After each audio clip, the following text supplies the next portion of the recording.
The quiet grief of watching someone you love struggle. There's a kind of grief that doesn't come with a funeral. It comes with watching, waiting, loving. Ushita, wapgade, waptan. Sometimes the hardest grief isn't about losing someone. It's about watching someone you love struggle.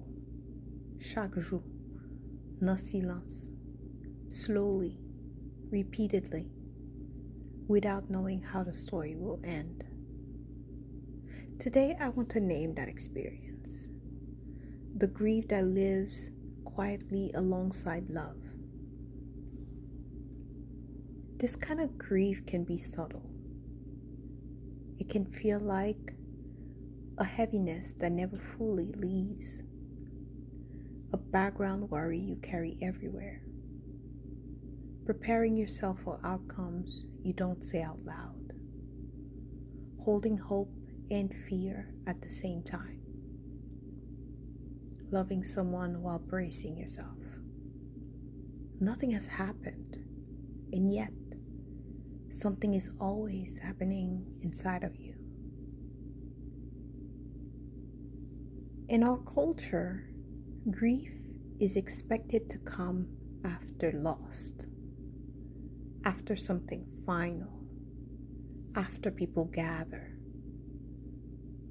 But this grief comes before, in the waiting, in the in-between.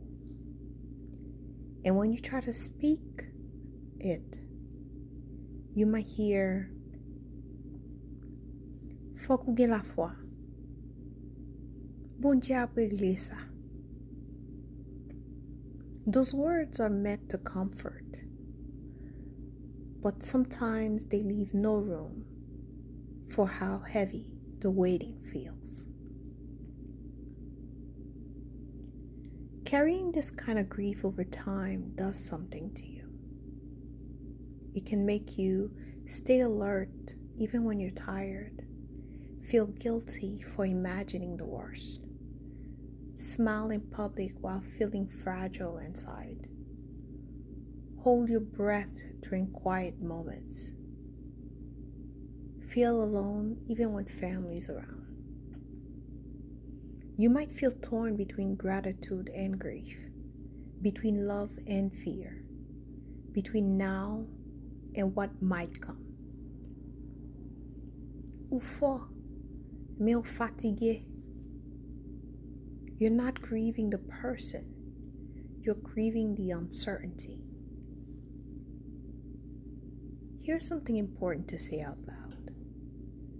Grief does not cancel love, and love does not erase grief. You can be hopeful and still afraid. You can pray and still feel afraid. You can be strong and still ache. Ou ka reme et pour toujours gen la peine. Feeling this way doesn't mean you're giving up. It means you care deeply. Many people try to push this grief away. They tell themselves, "I shouldn't feel this yet. I should be stronger. I should just focus on the good." But grief doesn't need permission to exist. It just needs honesty. Sometimes the most caring thing you can do is let yourself feel what's already there, without fixing it, without explaining it, without rushing it away. Gentle release doesn't mean letting go of the person. It can look like naming the grief privately, letting tears come without a clear reason, writing what you can't say to family, stepping outside to breathe, allowing moments of joy without guilt. You don't have to carry love and fear perfectly.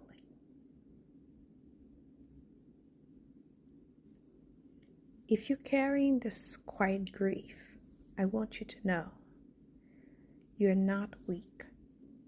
You're not dramatic. You're not imagining things. You're loving someone through uncertainty. Eu papo conto. Your grief deserves tenderness too.